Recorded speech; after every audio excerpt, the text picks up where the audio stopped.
سبق پھر پڑھ صداقت کا، عدالت کا، شجاعت کا.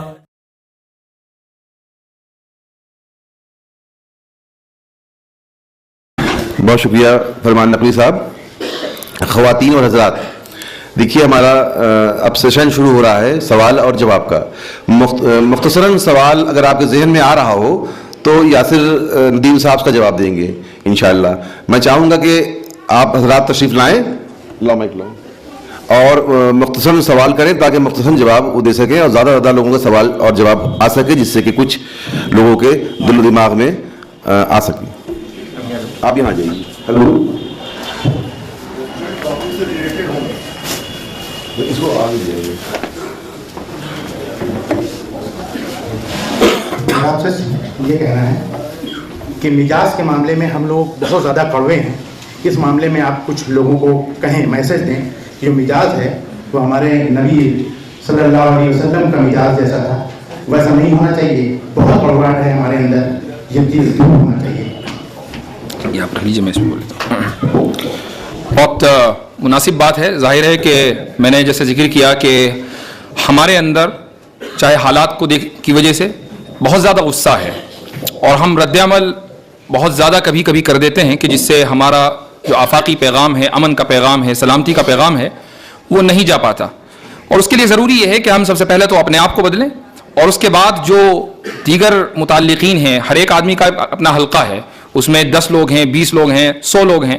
اگر اس طریقے سے ہم اخلاق کی، اسلام کا جو اخلاقی نظام ہے اور جو تعلیمات ہیں نبی کریم صلی اللہ علیہ وسلم کی، اس کو ہم پروموٹ کریں گے تو یقیناً ایک بڑا انقلاب ہو سکتا ہے. لیکن ہوتا یہ ہے کہ ہم یہ تو چاہتے ہیں کہ دوسرے بااخلاق بن جائیں، لیکن خود بااخلاق بننے کی بہت کم کوشش کرتے ہیں. اگر کوئی یہ ادھر ہے جی.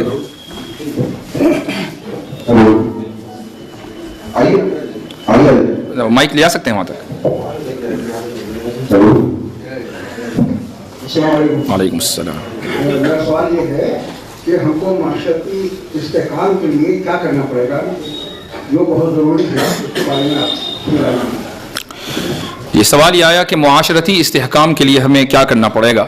دیکھیے، میں نے جیسے کہا کہ قرآن کریم نے جو اشارہ دیا ہے وہ ایک سیکوینس، ایک ترتیب وار ایک چیز ذکر کی ہے کہ سب سے پہلے ایک معاشی نظام آ جائے، ساتھ ساتھ کوششیں ہوں معاشرتی نظام کے استحکام کی بھی.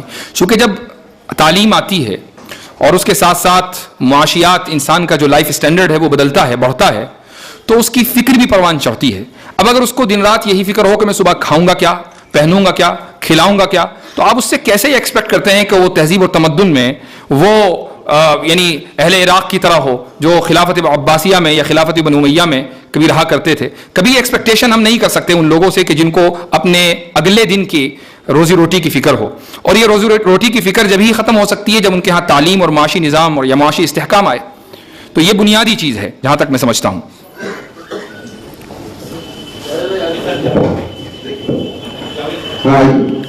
سبق پھر پڑھ صداقت کا، عدالت کا، شجاعت کا، لیا جائے گا تجھ سے کام دنیا کی امامت کا. سبق پھر پڑھ صداقت